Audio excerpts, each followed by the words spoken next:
और दोस्तों कैसे हैं आप? सबका स्वागत है, अभिनंदन है। अगर आपने अभी तक चैनल को सब्सक्राइब नहीं किया है तो जल्दी से चैनल को सब्सक्राइब कर दो, वीडियो को कर दो लाइक और चैनल को कर दो सब्सक्राइब और आगे शेयर करना बिल्कुल ना भूलें। और शुरुआत करते हैं आज के सेशन की और लेते हैं आज का पहला सवाल। मेरा नाम है डॉक्टर ललित और हम पढ़ेंगे मैथमेटिक्स। सिंपल सवाल आपकी स्क्रीन पर है। 18:3/11 प्लस 7:1/3 प्लस 17:1/6 का मान ज्ञात कीजिए।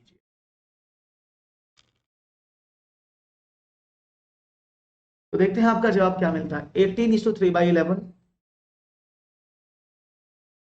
7:1/3, 17:1/6 का मान ज्ञात करें। तो देखते हैं, पहला सवाल है आपके समक्ष। उम्मीद करता हूं कि आपको ये सवाल समझ में आ रहा होगा, नहीं आया तो मैं आपको बता देता हूं इसको सॉल्व कैसे करना। देखो, दो तरीके से सॉल्व करते हैं। तरीका नंबर 1, अब 18 में 11 की गुणा करेंगे प्लस 3 करेंगे तो 198 प्लस 3, आपने कहा 201/11। इस तरह से करेंगे तो इट विल टेक टाइम।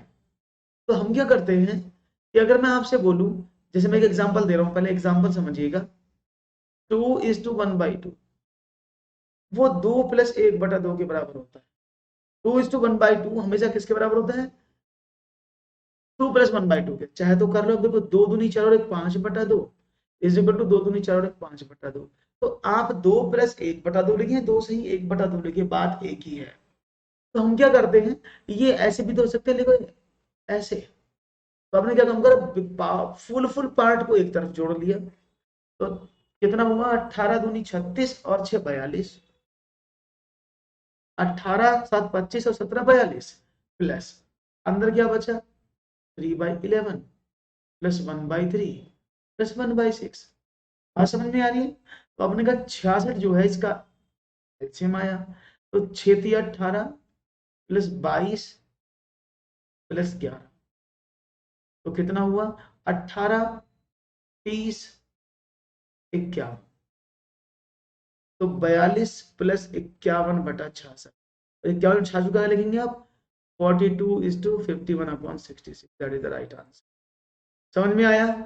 तो आप इतना बड़ा ना करके, थैंक यू आयुष, आप इतना बड़ा ना करने के बाद आप छोटा सा इस तरह से कर सकते हैं। Is it clear? अगर आप ऐसे करते हैं कि भाई 11 में 18 की गुणा करो तो 198 प्लस 3 201/11, तो it will take too much time, it will take too much big calculations. तो हम सवाल को शॉर्ट में कर लेते हैं, पूरे पार्ट एक तरफ जोड़ लिए और फ्रैक्शन एक तरफ जोड़ दिया, आंसर आ गया। एक और सवाल आसान था, आपने समझ लिया। 63.708 प्लस 0.088 माइनस 0.3789 का मान क्या होगा? बिल्कुल बेसिक सवाल पूछ रहा हूं। अब धीरे धीरे लेवल को हाई लेते चलते हैं आगे, जिससे कि आप लोग हाई और लो सभी तरह के सवालों को कर पाए। क्वेश्चन आपके सामने 63.708 plus 0.088 minus 0.3789 is what? Option आपके सामने है और तेजी से चाहेंगे आंसर। बड़ा आसान सवाल है, बस सिर्फ कैलकुलेशन का ही सवाल है। तो देखिए, बहुत सिंपल सवाल था, आराम से कर सकते थे, कोई जड़ी चीज नहीं थी। आप चाहते थे उसको एक बार में कर सकते थे। देखो 3 अंक बाद एक नहीं है, 4 अंक बाद दशमलव है। तो आपको क्या लगा, आप एक काम कर सकते हैं, पहले आप इनको जोड़ लो जो प्लस प्लस वाली वैल्यू है। तो 8 और 8 16 का, 6 का 8 और 1 9 7 63, यही तो हुआ। इसमें से 0.3789 आपने घटा दिया, तो 1 15 में से 8 गए 7, 8 में से 7 गया 1, 4 63। और राइट ऑप्शन आपकी तरफ से मिलने वाला है बी, जो है एकदम सही। 63.4171 is the right answer for this question. बहुत इजी सवाल है, सिर्फ जोड़ने घटाने से ही संबंधित मैं सवाल पूछ रहा हूं अभी। तो धीरे धीरे, कहते ना, दिल थाम के बैठिएगा अभी, और आगे आपको जो सवाल है उनका लेवल थोड़ा सा अप करूंगा और धीरे धीरे सवालों को 2.4, 0.36 और 7.2 का HCF क्या है? What is the highest common factor of 2.4, 0.36 and 7.2। HCF क्या होगा इनका? तो देखो इस तरह का सवाल जब आपको HCF का मिल जाता पॉइंट्स में, तो इसको करने के देयर आर टू वेज। यहाँ दो तरीके हैं, या तो आप इसको भिन्न बना के कर लो, अदरवाइज आप इसको विदाउट फ्रैक्शन भी कर सकते हो, बिना भिन्न के भी कर सकते हो। कैसे देखते हैं, देखो 0.24 यहाँ पर आपके सामने लिखा हुआ है, मैंने कहा बिल्कुल लिखा हुआ है, तो चलो अब इसको जो लिखा हुआ है इसको करते हैं सॉल्व। यस,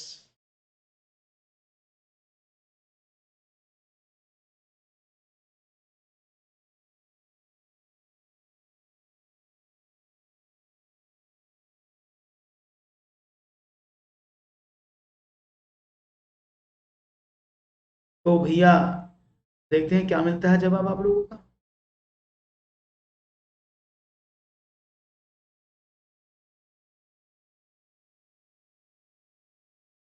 इंतजार कर रहे हैं आपका सवालों का, मिले आपका आंसर हमें तेजी के साथ, जिससे कि सवाल पर बन जाए बात और आसानी से आप दे दे जवाब।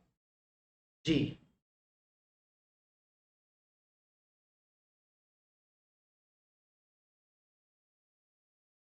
Okay done.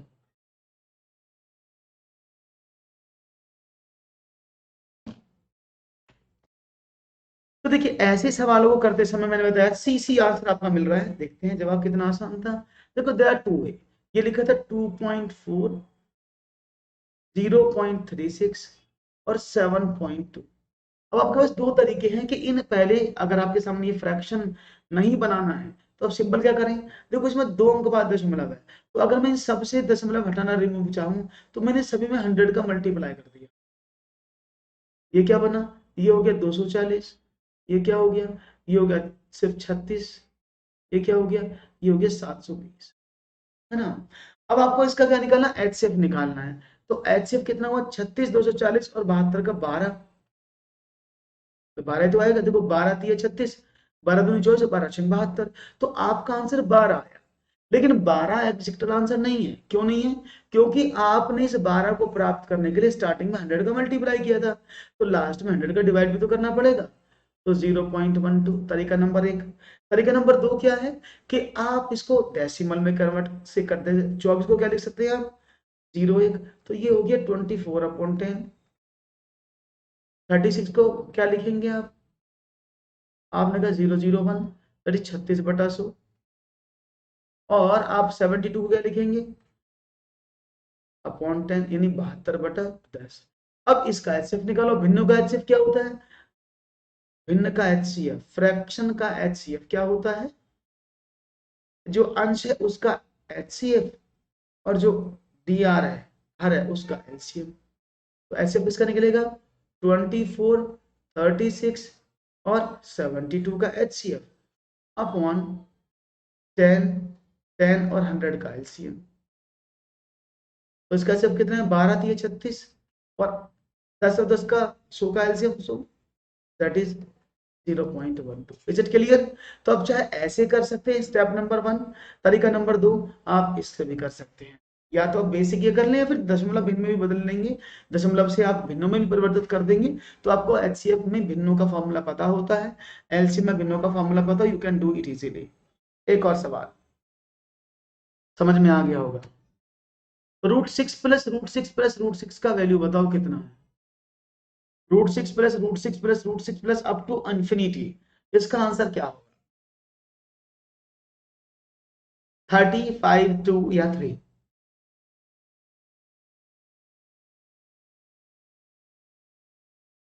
देखते हैं जवाब क्या मिलता है आपका, √6 plus √6 plus √6 plus up to so on any infinity के बराबर है, कौन सा है। तो देखो इस सवाल को भी मैंने कहा शॉर्ट ट्रिक से भी आप कर सकते हैं, अदरवाइज अगर शॉर्ट ट्रिक नहीं एप्लीकेबल होता है तो आप इसको बेसिक से भी कर सकते हैं। और यहाँ पर आयुष सबसे तेज आंसर दे रहे, बाकी सब लोग शांत बैठे हैं, ऐसा क्यों भाई, क्यों। आप इसको कैसे कर सकते हैं, देखो 6 6 6 6 यहाँ पर लिखा हुआ, कोई प्रॉब्लम नहीं है भाई। तरीका नंबर एक क्या है, आपने इसको x के बराबर मान लिया, x इज इक्वल टू ये मान लिया आपने 6, ऐसे, तो आपने बोथ साइड का स्क्वायर कर दिया, तो ये क्या हो गया ये हो गया x square is equal to, अब एक्स स्क्वायर जब इसका स्क्वायर किया आपने यहां से, तो एक से एक रूट कट गया, तो क्या बचा 6 प्लस फिर वही बच गया √6 प्लस √6 प्लस √6 अप टू 100, यही चलता रहेगा ना। तो अब क्या करें, अब इसका वैल्यू आपने देखा था अभी एक्स था ना, तो अपने एक्स पुट कर दिया, x square equal to 6 plus x, यानी x square minus x minus 6 is equal to 0। 6 के ऐसे फैक्टर जिनको घटाएं तो 3 दूनी 6, x square minus 3x minus plus 2x minus 6, x बाहर निकाला तो एक्स माइनस का 3, 2 बाहर निकाला तो एक्स माइनस का 3, तो क्या बन गई एक्स माइनस 3 और एक्स प्लस 2।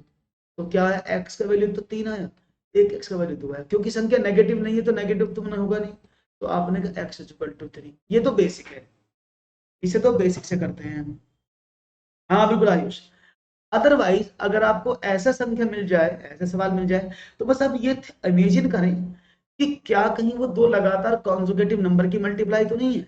6 यहाँ पर लिखा है, तो 6 देखें तो 2 गुणा 3 है, तो दो लगातार नंबर की मल्टीप्लाई तो नहीं है। अगर वो दो लगातार नंबर की मल्टीप्लाई है तो समझ लेना बड़ा वाला वैल्यू उसका आंसर, ठीक है। 3, जैसे अगर आप चाहें तो आप ऐसे भी कर सकते हैं, √30 √30 √30 प्लस अप टू इंफिनिटी। अगर आप इसको सॉल्व करना चाहें तो कैसे करेंगे, क्योंकि तो लगातार नंबर की मल्टीप्लाई है, कैसे 5 इंटू 6 है ना, 5 30, दो लगातार नंबर है, तो बड़ा वाला नंबर हमेशा इसका आंसर। क्लियर है, वेरी गुड, बहुत अच्छी बात है। अगर यह माइनस होता, प्लस की जगह अगर यह माइनस होता, ये ऐसे होता √6 माइनस √6 माइनस √6, तब क्या करते, तो चेक वही करेंगे 2 इंटू 3, लेकिन अब ये बड़ा वैल्यू नहीं लेंगे, माइनस होगा तो छोटा वैल्यू को चूज करेंगे, तो इसका वैल्यू 2 हो जाएगा। बात समझ में आ गई। तो अगर सवाल इस तरह से दिया है, तो अगर वो सारी वैल्यू प्लस प्लस में है, तो आप दो कॉन्जुगेटिव एलिमेंट्स के मल्टीप्लाई करके चेक करेंगे और बराबर है तो बड़ा वैल्यू उसका आंसर है। अदरवाइज अगर वो माइनस बीच में लिखा हुआ है तो हम छोटा वैल्यू चूज करेंगे। ये बात समझ में आ गई होगी सबको मेरे हिसाब से, तो आप तो नहीं कर भूलोगे इसको, वेरी गुड। भूलने का भी नहीं, सवाल इतना मुश्किल नहीं, इजीली हैंडल हो गया है, बहुत बढ़िया। एक और, निम्नलिखित आकृतियों में से किसके विकर्ण परस्पर लंब होते हैं, in which of the following figure whose diagonals are perpendicular to each other। समलंब चतुर्भुज, सम चतुर्भुज, आयत या समांतर चतुर्भुज, इनमें से किसके विकर्ण परस्पर एक दूसरे के लंब होते हैं। ट्रपेजॉइड या ट्रपेजियम जिसको बोलते हैं, रोम्बस, रेक्टेंगल या पैरेललोग्राम। तो इनमें से कौन सी आकृति के विकर्ण परस्पर लंब होते हैं, यानी एक दूसरे को 90 डिग्री पर काटते हैं। तो देखते हैं आपका जवाब क्या मिलता है, और मैं आपको हर एक एग्जांपल देके बता देता हूं। सबसे पहला होता है ट्रपेजियम, इसको आप ट्रपेजॉइड बोलते हैं, ये समलंब चतुर्भुज। अब ये समलंब चतुर्भुज क्या है, इसको देखते हैं। कुछ इस तरह की माप होती है इसकी, ऐसे ये वाला, और इसके जो लंब है वो डिफाइन नहीं होते कि वो कितनी डिग्री पर काटेंगे, नॉट डिफाइन, मतलब वो कुछ भी हो सकता है लेकिन एग्जैक्ट नहीं है कि इतना ही काटेगा। ओके, समचतुर्भुज की बात करते हैं। समचतुर्भुज क्या होता है, जिसकी सारी भुजाएं बराबर हों और कोई भी कोण 90 डिग्री का ना हो, तो ये समचतुर्भुज की प्रॉपर्टी होती है, जिसको आप रोम्बस बोलते हैं। रोम्बस के जो विकर्ण होते हैं, डायगोनल जो होते हैं, वो एक दूसरे को समकोण पर समद्विभाजित करते हैं। समकोण पर क्या करते हैं, समद्विभाजित, यानी क्या करते हैं, बाइसेक्ट एट परपेंडिकुलर। तो समचतुर्भुज के विकर्ण एक दूसरे को 90 डिग्री पर डिवाइड करते हैं और वो बाइसेक्ट भी करते हैं। इसका मतलब क्या है, अगर ये ए बी सी डी है, तो अगर यहाँ पर सपोज एग्जांपल ए सी बराबर 12 था, तो और suppose B D is equal to 8 था, तो ये आपस में बाइसेक्ट हो जाएंगे। यहाँ 90 डिग्री का कोण निर्माण होगा और ये हो जाएगा 6 का और ये हो जाएगा 4। बात समझ में आ गई। आयत की बात करते हैं, आयत के विकर्ण एक दूसरे को बाइसेक्ट तो करते हैं, लेकिन ये नहीं कह सकते वो 90 डिग्री पर करते हैं। क्यों, आयत देखो इस शेप में भी हो सकता है, और इस शेप को अगर बनाओगे तो यहाँ पर आप देख पाएंगे तो जो एंगल्स हैं वो 90 डिग्री पर नहीं क्रॉस हो रहे हैं। ऐसे ही समांतर चतुर्भुज होता है पैरेललोग्राम, इसको क्या कहते हैं, ये भी तो ऐसा ही है, आयत का छोटा भाई ऐसे। अब देखो इसमें आमने सामने की भुजाएं तो बराबर होती हैं, लेकिन डायगोनल 90 डिग्री पर काटेंगे ये श्योर नहीं। बात समझ में आई? तो राइट ऑप्शन क्या है, दैट इज समचतुर्भुज। तो जो विकर्ण बराबर होते हैं, लंब होते हैं, वो रोम्बस में होते हैं, समचतुर्भुज में होते हैं। बहुत बढ़िया। एक और सवाल समझ में आ गया होगा, कोई प्रॉब्लम नहीं है। आज शुक्रवार है, पिछले सोमवार को तारीख 29 दिसंबर 1975 थी, तो आज तारीख है 28 दिसंबर 1975, 3 जनवरी 1976, 2 जनवरी 1976, 2 जनवरी 1975। आज शुक्रवार है, पिछले सोमवार की तारीख 29 दिसंबर 2000 1975 थी, सॉरी। तो आज तारीख क्या है? ये कैलेंडर का सवाल है, बड़ा ही इजी है, इसको आप आसानी से सॉल्व कर सकते हैं। और सी सब लोग आंसर दे रहे हैं 2 जनवरी 1976। ओके, लेट्स सी, देख लेते हैं जवाब क्या है। देखो आज सोमवार है, आज शुक्रवार, आज फ्राइडे है, पिछले सोमवार को, तो शुक्र से अगर हम देखें थर्सडे, वेडनेसडे, ट्यूसडे, मंडे, ये तो होंगे दिन, मंडे ट्यूसडे वेडनेसडे फ्राइडे। तो ये जो मंडे की तारीख है वो कितनी है, 29 ऑफ दिसंबर 1975। तो ट्यूसडे को क्या होगी, 30 ऑफ दिसंबर, 31 को क्या हो गया, बुधवार, और 1 जनवरी 1976, क्योंकि 75 के बाद दिसंबर के बाद 76 लग जाएगा, और 2 जनवरी को क्या हो जाएगा, फ्राइडे। तो उसने बोला आज शुक्रवार, तो आज की तारीख क्या है, दैट इज 2 जनवरी 1976। क्लियर है? बहुत बढ़िया, सी ऑप्शन। आज तो संडे है, लेकिन आज की तारीख अगर ऐसे पूछे तो सवाल में सब नपास हो जाएगा अंशा। चलो, तो राइट ऑप्शन है। हाँ, कैलेंडर पढ़ाऊंगा, डोंट वरी, अब मैं आगे कैलेंडर ही पढ़ाऊंगा, टेंशन मत लो। ओके, क्लियर है। एक और सवाल, दिए गए चित्र में ए बी बराबर बी सी है, angle B is equal to x तथा angle A is equal to 2x minus 20 हो, तो एंगल बी का मान कितना है? क्वेश्चन नंबर 7 आपकी स्क्रीन पर है, और मैं चाहूंगा इस सवाल में आपको दिक्कत ना हो कुछ भी, और तेजी से आप इसका आंसर मुझे बता दें।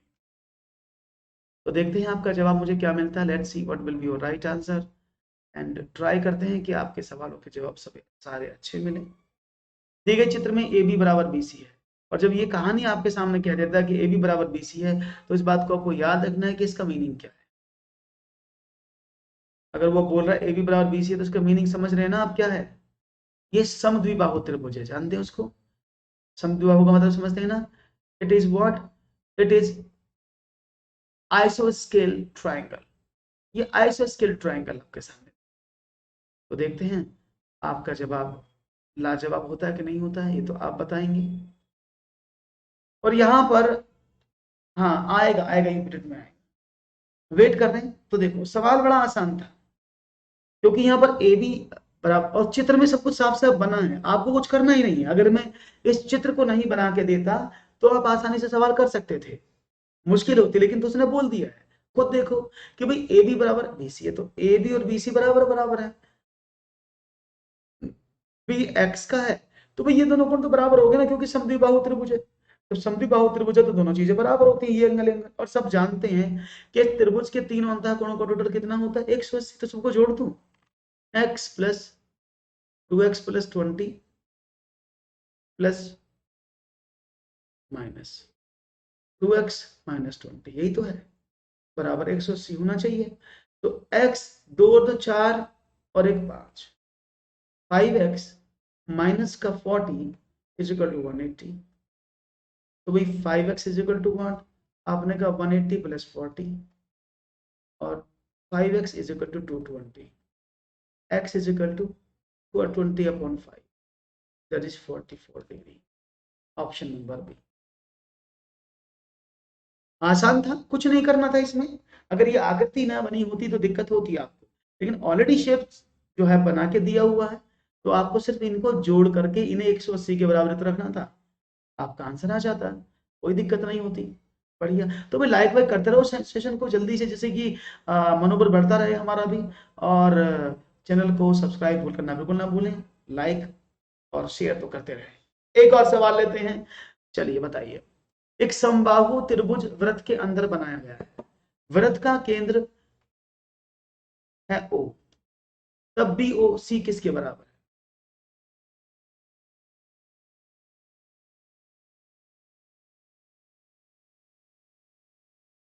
हाँ जी, एक समबाहु त्रिभुज वृत्त के अंदर बनाया गया है, ओ वृत्त का केंद्र है, तब एंगल बी ओ सी किसके बराबर? An equilateral triangle is drawn inside the circle. Is the center of the circle, or is the center of the circle, then BOC equal to what? क्या बात है, देखो बहुत सिंपल सी थ्योरी, सब बस आप है ना प्रश्न की भाषा को समझ जाओ। उसने बोला समबाहु त्रिभुज है, अभी जो समबाहु त्रिभुज होता है वो तो सब जानते हैं, उसकी सारी भुजाएं बराबर होती हैं, उसके सारे कोण भी बराबर होते हैं। तो ये समबाहु त्रिभुज है, तो इसकी भुजाएं भी बराबर हैं, कोण भी बराबर हैं। अब कोण कितने डिग्री के हो गए? आपने कहा 60-60 डिग्री के हो गए ना। तो देखो, अगर ये भुजाएं हैं तो कोण तो 60 डिग्री के हो गए ना, क्योंकि 60 डिग्री का होता है। तो इस समबाहु त्रिभुज का हर एक कोण कितने डिग्री का है? 60 डिग्री है, सारे 60 डिग्री के कोण है। और आप सब जानते हैं इसको बोलते हैं दीर्घखंड। क्या बोलते हैं ये? दीर्घखंड में बना। और याद रखिएगा, इसको बोलते हैं त्रिज्याखंड, ये वाला वो जो है। तो त्रिज्याखंड में बना जो कोण होता है वो हमेशा दीर्घखंड में बने कोण का डबल होता है। यानी आप कह सकते हैं एंगल ओ बराबर एंगल 2A, या आप कह सकते हैं, इधर लिख देता हूं, कि angle BOC always be double of angle BAC। ठीक है ना? बिल्कुल बिल्कुल सही कहा है आपने। क्लियर है? तो आपने कहा ओके क्लियर है।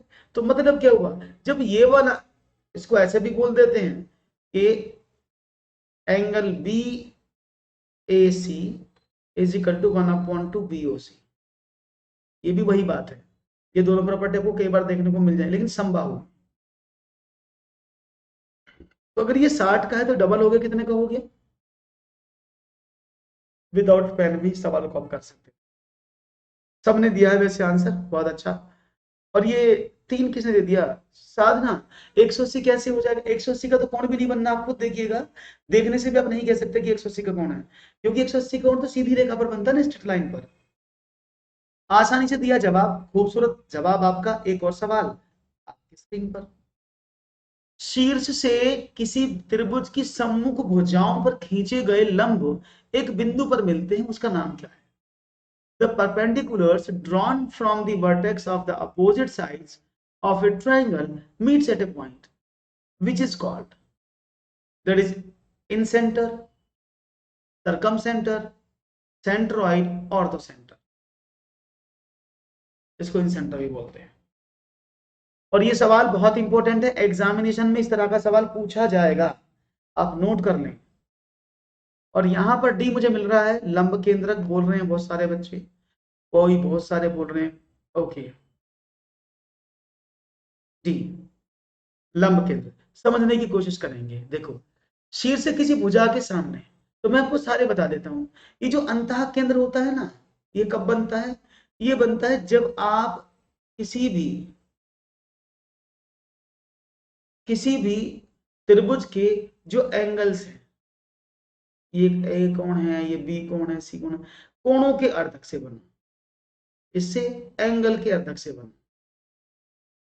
अगर कोणों के अंतः कोणों के अर्धक से बनता है, अंतः कोण होते हैं ना 3, ये अर्धक से बनता है, तो उसको क्या बोलते हैं? दैट इज अंतः केंद्र। केंद्रक होता है जब उसकी माध्यिकाओं के मध्य बिंदु से बनता है। माध्यिका मतलब क्या होता है? सामने वाली भुजा पर एक ऐसी रेखा जो सामने वाली भुजा को 2 भागों में तोड़ दे। तो जो अगर वो बनता है माध्यिकाओं से, मीडियन से, तो माध्यिकाओं से बनने वाले कोण को बोलते हैं केंद्र, जिसको सेंट्रोइड या गुरुत्व केंद्र बोल देते हैं। परिकेंद्र का मतलब होता है जब आप किसी भी त्रिभुज में सामने वाली भुजा पर दो भागों में तोड़ें और परपेंडिकुलर लाइन डाल दें, ऐसे बस वो 90 डिग्री पे काटनी चाहिए और कुछ भी नहीं है, सामने वाली भुजा 90 डिग्री पे कट जाए बस। तो जहां ये कटे उसको बोलते हैं परिकेंद्र, सर्कमसेंटर। और अगर किसी ट्राइंगल के वर्टेक्स से, शीर्ष से ABC आप सामने वाली भुजा पर लंब डालते हैं तो उस प्रकार कटे हुए बने हुए केंद्र, जो सेंटर जहां इंटरसेक्शन पॉइंट है, उसको ऑर्थो सेंटर या लंब केंद्र कहते हैं। तीनों में अलग अलग क्या है कि अंतः केंद्र, केंद्रक और लंब केंद्र, ये तीनों एक जैसे किस विभाग पर हैं? तीनों एक जैसे ही हैं, क्योंकि अंतः केंद्र में शीर्ष से लाइन डाली जाती है,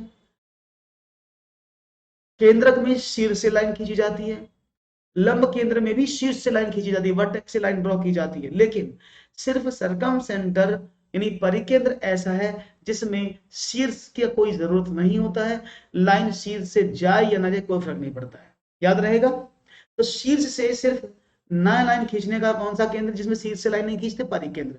बाकी हर किसी में लाइन ड्रॉ होगी तो वो वर्टेक्स से होगी।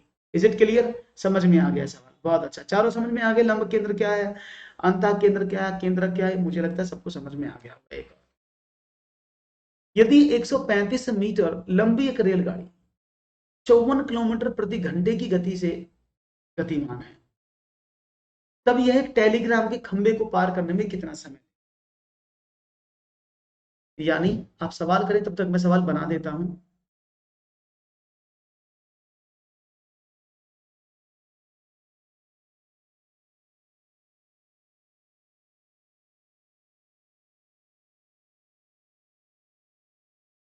ये एक ट्रेन है जो इधर को जा रही है और इस ट्रेन पर ये खंभा है।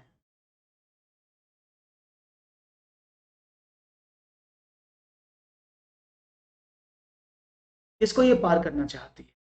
ट्रेन की लंबाई कितनी है? 135 मीटर।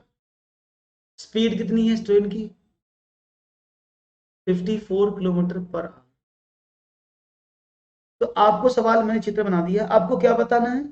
आपको बताना है कि ये इस खंबे को कितनी देर में पार कर देगी। तो यहां पर देखिए सवाल मिलने, आंसर मिलने लगा है। अब देखो, जब भी कोई ऐसा सवाल मिले ना कि खंबा पार करने में, तो ट्रेन और खंबा, मैंने इसके बिल्कुल मुंह पे क्यों बनाया खंबा, क्योंकि पोल मैंने इसके बिल्कुल पास में क्यों बनाया है? क्योंकि ऐसी सिचुएशन में हम ये मान के चलते हैं कि ये सपोज खंबा है और ये ट्रेन है, इनके बीच की डिस्टेंस क्या होती है? जीरो होती है, नागण्य होती है, क्योंकि हम ये मान के चलते हैं कि जब ट्रेन का इसका मुंह छू जाएगा तभी ये यहां से पार करेगी। अब ये सपोज ट्रेन है, ये ट्रेन है और ये पोल है। जब ट्रेन यहां से एंटर हुई, ट्रेन की लंबाई कितनी? 135 मीटर। जब ट्रेन यहां से एंटर हुई तो इसको पार कैसे करेगी? इसके मुंह से यहां से निकली है और इसको पार करते करते यहां चलेगी, ऐसे। तो इसको पार होने में कितनी दूरी चलनी पड़ी ट्रेन को? खुद देखो, ये ट्रेन है, ये खंबा है, ये 135 मीटर की ट्रेन है। जब यहां से एंटर हुई तो उसको पार होने में कितना दूरी चलनी पड़ी? आप कहेंगे सर पूरा पार होने में 135 मीटर चलना पड़ेगा ना। तो क्या समझ में आया कि ट्रेन जब खंबे को पार करती है तो वह अपनी लंबाई के बराबर दूरी चलती है ना। तो लंबाई के बराबर दूरी चलती है जब भी पार करने में। तो यानी इस ट्रेन को कवर दूरी, इसको अपने इस खंबे को पार करने में कितनी है? 135 मीटर। क्लियर है? अब हुआ क्या, अब स्पीड कितनी है? अब देखो स्पीड है 54 किलोमीटर प्रति घंटा, ज्यादती हो रही है, मैचिंग नहीं बन पा रहा। क्यों नहीं बन पा रहा? क्योंकि भी आपकी स्पीड तो किलोमीटर प्रति घंटा में है और आपके ट्रेन मीटर में लंबी है।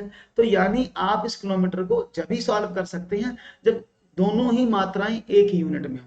तो हमने क्या काम किया, किलोमीटर प्रति घंटे को मीटर प्रति सेकंड में बदल दिया। और कैसे बदलते हैं? 54 गुणा 5/18। अगर 5/18 की मल्टीप्लाई कर देते हैं तो किलोमीटर प्रति सेकंड जो है वो मीटर प्रति सेकंड में बदल जाता है, किलोमीटर प्रति घंटा मीटर प्रति सेकंड में बदल जाता है। तो 15 स्पीड क्या होगी? यानी 15 मीटर प्रति सेकंड स्पीड है उसका। तो यानी अब क्या हुआ, आपको स्पीड पता लग गई, नहीं वाली कितनी हुई? आपने कहा 15 मीटर प्रति सेकंड। और आपका फॉर्मूला क्या होता है? सबको पता है, speed is equal to distance upon time होता है, या time is equal to distance upon speed. Distance कितनी थी 135 और 15 स्पीड थी, तो 15 निम्मा 135, 9 सेकेंड। यानी वह ट्रेन उस खंबे को 9 सेकेंड में पार कर लेगी। सबको समझ में आया सवाल?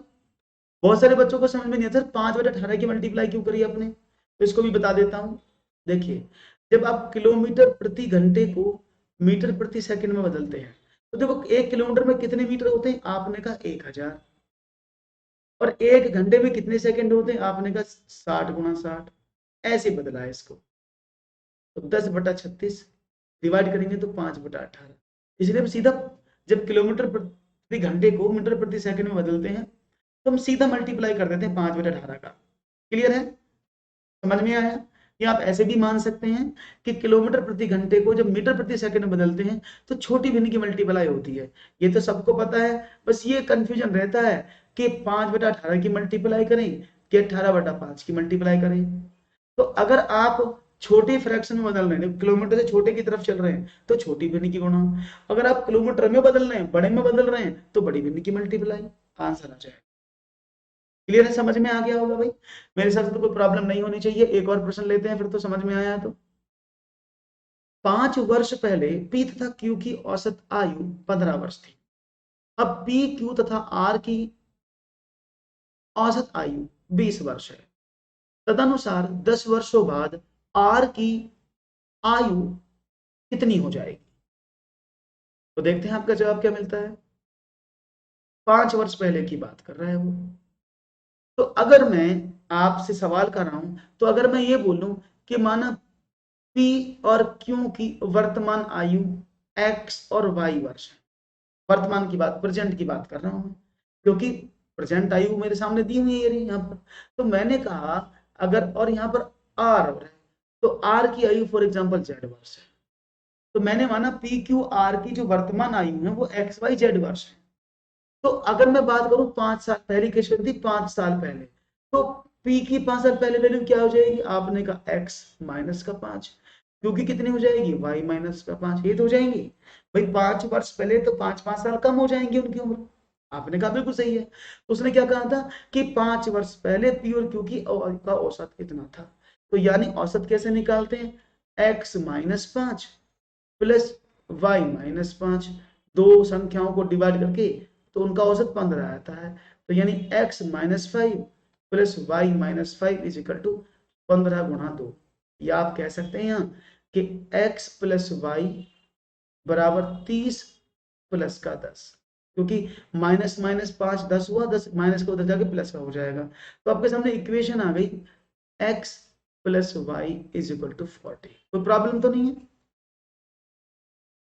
अब क्या करें, अब हुआ दूसरा खेल।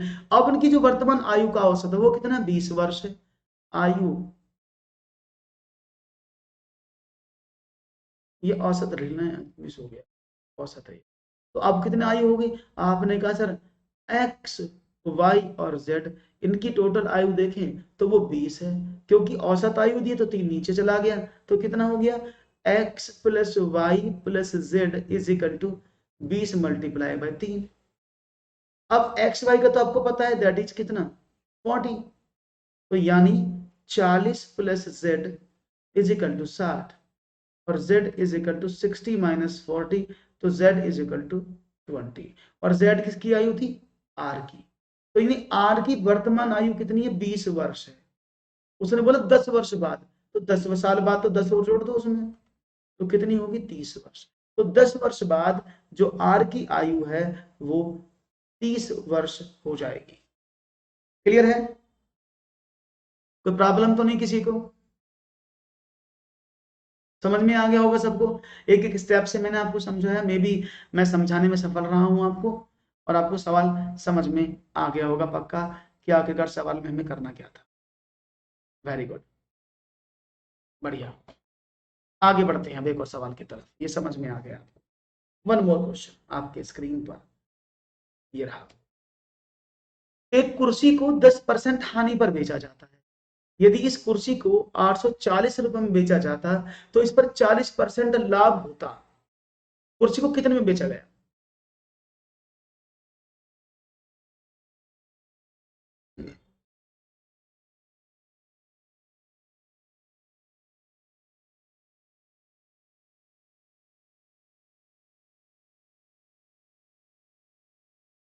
ओके आरती जी, हर सवाल को ऑप्शन से करोगे तो ये ऑप्शन से करोगे ज्यादा लंबा पड़ेगा, क्योंकि ये 3 लोगों का इन्वॉल्वमेंट है। 2 लोगों का इन्वॉल्वमेंट होता तो ऑप्शन से कर लेते, लेकिन 3 लोगों का इन्वॉल्वमेंट है तो इक्वेशन बनानी पड़ेगी। एक कुर्सी को 10% हानि पर बेचा जाता है, यदि इस कुर्सी को 840 में बेचा जाता है तो इस पर 40% लाभ होता है। अब समझने की कोशिश करना, यानी मैं अगर मानूं कि उसका कॉस्ट प्राइस 100% है सीपी, उसने बोला इसको 40% लाभ पर बेचा गया, तो चार यानी उसको अगर 140% पर बेचा जाए तो उसका कीमत कितना है, आपने कहा 840। तो वो कह रहा है 10% हानि पर बेचा जाता तो कितने में वो उसका जो कितने में बेचा जाता, तो अगर 10% हानि पर बेचोगे तो 100% कॉस्ट प्राइस माइनस 10, तो 90% पर पूछ रहा है कि 90% पर बेचते तो कितना आता, आपने कहा 90% का वैल्यू निकाल लो, तो कितना हुआ 840 multiply by 90 upon 140, 14 84 9 54 540, option number D.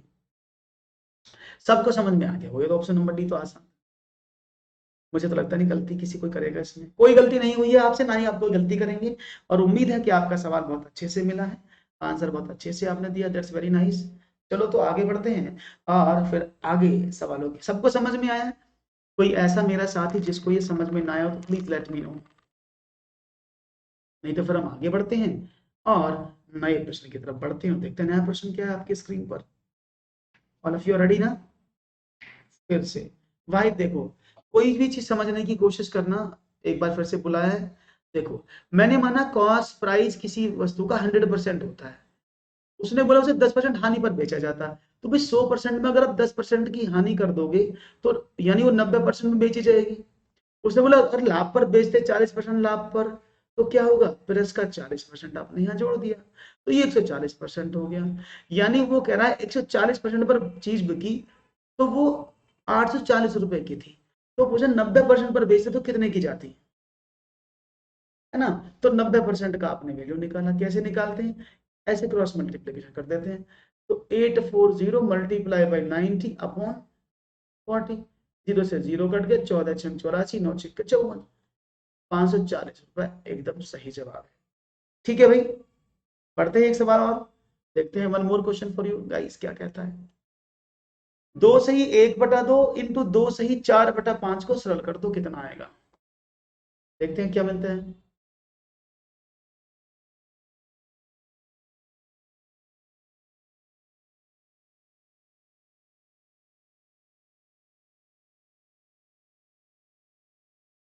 देखो मुझे कुछ करना ही नहीं है, 4 दूनी 8 और एक 9/2, मल्टीप्लाई 5 दूनी 10 और 4 14/2,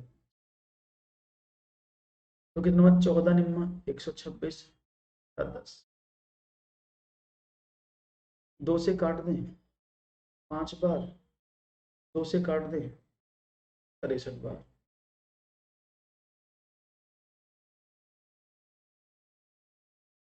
बस हो गया डिवाइड 63, तो 12 पंजे 60, 3/7, आसान है, देखने में बड़ा लग रहा है, बस सीधी सीधी गुणा कर दिया आपने, 4 गुना 9 और 5 गुना 2, तो 14 निम्न 26 और 5 दूनी 10, तो जब आपने डिवाइड किया 63 2 से तो 5 ये आ गया और 63 आया, अब 63 में आपने डिवाइड किया तो 5 का तो ऐसे करोगे 5 एकम 5 1 3, 5 दूनी 10 3, तो 12 सही 3/5, ऐसे तो लिखते हो आंसर, आसान था, ऑप्शन नंबर बी था, आसानी से आप कर सकते। एक और सवाल, चलिए एक और सवाल देखते हैं, तो ओ माय गॉड, एक और आसान सवाल है, जल्दी से दीजिएगा इसका आंसर क्या है। 0.018 डिवाइडेड बाय 0.015 को हल कीजिए, देखते हैं भाई हल करके क्या आता आंसर। अच्छे सवाल, छोटे छोटे सवाल हैं जो आपको आसानी से समझ में आ जाएंगे। ऑप्शंस हैं 12 0.12 1.2 0.012, और ये सवाल छोटे छोटे से एग्जाम में आ जाते हैं, टपक जाते हैं, और हम जल्दबाजी के चक्कर में उनको गलत कर देते हैं, तो कोशिश करूंगा जल्दबाजी ना हो और आपका सवाल का जवाब आसानी से, और यहाँ पर ऑप्शन देने लगे आयुष जी यहाँ पर कोई ऐसा ऑप्शन नहीं है जो आप दे रहे हैं, ऑप्शन तो है ही नहीं वाला। देखो समझो, सिंपल सवाल है, 0.018 upon 0.015।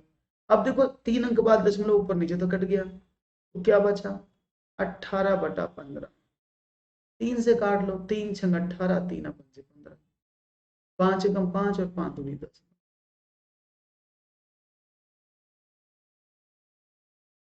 Divide, it's divide, it's divide, not plus. The symbol is for divide. Okay, clear बात समझ में आ गई, आसान था, you can easily handle this question. मुझे लगता है कोई भी प्रॉब्लम नहीं होगी सवाल को करने में। तो चलो एक और सवाल बढ़ते हैं आगे, बताओ। तीन संख्याएं ऐसी हैं कि पहली दो संख्याओं का औसत 2 है और अंतिम दो संख्याओं का औसत 3 है, और पहली में अंतिम संख्या का औसत 4 है, तो उन तीनों संख्याओं का औसत किसके बराबर। क्वेश्चन नंबर 15 आपके सामने। तीन संख्याएं ऐसी हैं जिनकी पहली दो संख्याओं का औसत 2 है और अंतिम दो संख्याओं का औसत 3 है, और पहली व अंतिम संख्या का औसत 4 है, तो उन तीनों संख्याओं का औसत किसके बराबर है। तो चलो शुरू करते हैं। हमने माना तीन संख्याएं हैं, चलो आपने बोला कि ए बी और सी तीन संख्या, उसने कहा पहली दो संख्याओं का औसत 2 है, यानी अगर a प्लस बी को जोड़ा जाए अपॉन 2 = 2, अंतिम दो संख्याएं बी और सी होगी, इनका औसत कितना है, b प्लस सी अपॉन 2 = 3। पहली और अंतिम संख्या का औसत 4 है, तो इसको क्या लिख सकते हैं कि a प्लस सी अपॉन 2 = 4। तो अगर मैं इसको सॉल्व करूं तो a प्लस बी कितना आ जाएगा, आपने कहा 4, 2 दूनी 4। मैं b प्लस सी को सॉल्व करूं तो कितना आ जाएगा, 3 दूनी 6। इसको ऊपर ले लेते हैं, a प्लस सी किसके बराबर हो जाएगा, आपने कहा 4। तो तीनों का औसत किसके बराबर है, तो आपने क्या देखा, आपने इनको सभी को आपस में ऐड कर दिया तीनों इक्वेशंस को। तो क्या हुआ, 1a 2a, 1b 2b और 1c 2c। तो ये क्या हो जाएगा, 2a plus 2b plus 2c बराबर 4 प्लस 6 प्लस 8। यानी तो अगर बाहर निकले तो क्या बचेगा, a plus b plus c = 18। तो a plus b plus c 18/2, that is, तो यानी a plus b plus c बराबर किसके बराबर, 9 के। तीनों का योग 9 है, लेकिन सवाल क्या पूछा, औसत पूछना है। तो संख्याओं का योग बटे, अगर वो औसत निकालें, संख्याओं का योग बटे संख्या, और संख्या कितनी, 1 2 3, तो कितना आया आंसर, 3। तो यानी ए बी और सी का जो औसत है वो ऑप्शन नंबर सी 3 होगा। बढ़िया, आसानी से जवाब मिला है, अच्छा सवाल का अच्छा सा जवाब आपने दिया है, that's very nice and cool. इस तरह से अगर आप आंसर देंगे तो दैट्स वेरी नाइस। इसी तरह से लगातार अपने आंसर्स को बनाए रखिए और आगे बढ़ते चलिए। तो एक और सवाल, ये तो सबको समझ में आ गया अभी सवाल, ये प्रश्न सबको क्लियर है, any doubt in this question, तो प्लीज लेट मी आस्क। एक और सवाल, चलिए तो समझ में आया, तो one more question for you guys. Question number 16 की बात करते हैं। रुपए 1740 को ए बी तथा सी में इस प्रकार वितरित किया गया है कि ए का 0.5 बराबर बी के 0.6 बराबर सी के 0.75 के बराबर है। तदनुसार सी को कितने रुपए मिले हैं, देखते कितने रुपए मिले हैं। ए बी सी में इस प्रकार वितरित किया गया है कि ए का 0.5, बी के 0.6 और सी के 0.75 के बराबर है। तो अगर मैं आपसे बात करूं 1740 रुपए है, तो ये तभी सवाल हो सकता है जब आप इसको रेशो में निकालें। तो इसका मतलब क्या है, ए का ए गुणा 0.5 किसके बराबर है, बी के 0.6 किसके बराबर है, सी के 0.75। अगर हम इनको फ्रैक्शन से बदल दें तो कैसे होगा, नीचे आपने कहा सर इसमें 10 आ जाएगा, इसमें भी 10 आ जाएगा, इसमें 100 आ जाएगा, यानी ये क्या हुआ, a अपॉन 2, ये क्या हुआ, b इंटू 3/5 बराबर ये क्या हुआ c इंटू 3/4। इसको काटेंगे तो 25 से काटे दें तो आया। क्या आप इसको ऐसे लिख सकते हैं a/2 is equal to b/5/3, क्योंकि जब इसको अपोज ऊपर लेके जाओगे तो यही तो हो जाएगा। इसको नीचे ले आया मैं, इज इक्वल टू c/4/3। क्यों किया मैंने ऐसा? क्योंकि इसको करने से हमें पता है जब इक्वेशन इक्वल होती हैं, बराबर होती हैं, तो उनके जो नीचे होता है वो उनका रेशो होता है। तो इसका अनुपात क्या बना एबीसी का 2:5/3 और आप तो जानते हैं कि अनुपात कभी भी जो है वो भिन्न में नहीं होते, तो उसको कैसे बदलें? हमने 3 इसका एलसीएम लिया तो 3 दूनी 6:5:4। तो यानी ए बी सी का जो रेशो है वो कितना है 6:5:4 है। ठीक है, यानी 6, 5 और 4 और रुपए कितने 1740। तो यानी एबीसी में आपको उसने बोला सी को कितने मिले, तो सी का फिर पार्ट कितना 4, तो 1740 में 4 हिस्से मिले सी को और टोटल कितना था 6 और 4 10 और 5 15। 15 से डिवाइड करेंगे तो 15 एकम 15 बचे 24, 15 एकम 15 बचे 9 और 15 छक्का 90। तो 4 छंग 24, 4 एकम 4 और 2 6 और 4 एकम 4 तो 64 रुपए मिले सी। Is it clear?